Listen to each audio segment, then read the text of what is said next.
I met a male nurse because I was working as a nurse's aide for a few years prior to my law enforcement career. And again, this was a guy who had confidence, he had strength, he was articulate, and his goal was to eventually go into nursing administration. So I thought I would follow his path. And then at church, I had gotten to know an LAPD captain who, again, kind of took me under his wing. But by this time, I was married. And then we had our second child on the way, and who was eventually born before the captain finally had a very frank talk with me about what I thought about my future. And he said, "What is it you're going to do for a real career?" And I said, "Well, I'm either going to be a nurse or a teacher or maybe a pastor of a church." And he says, "Well, I'll tell you what, you're 22 years old, you have 2 young children, and you're not making much income as a nurse's aide. So why don't you come on my department? Your salary will be more than double what it is now while we train you, and then you'll get regular increases after you graduate.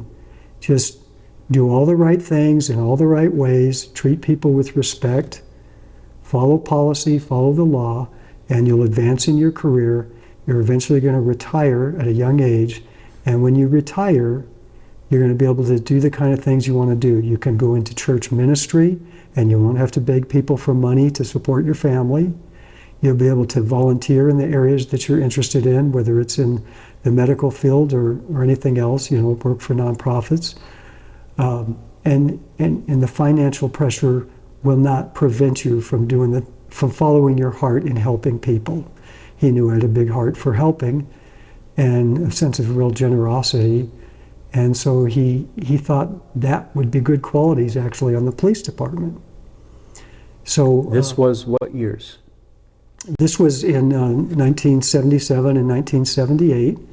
So I got the vision that he passed on to me, the long-term vision, and I started the police academy in early 1978, and I found out that my gifts and talents fit in really, really well with the police department.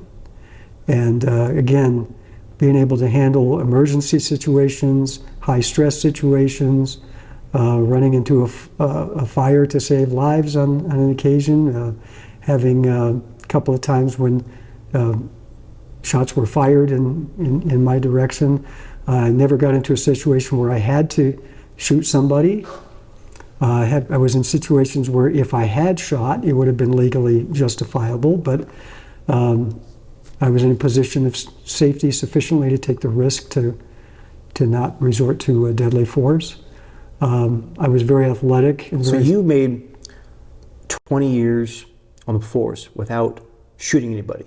Right, with never in Los Angeles? Yeah, absolutely. Although there were lots of times when I had to draw my weapon because it was a situation that could have gone badly, but I never actually had to pull the trigger on anybody.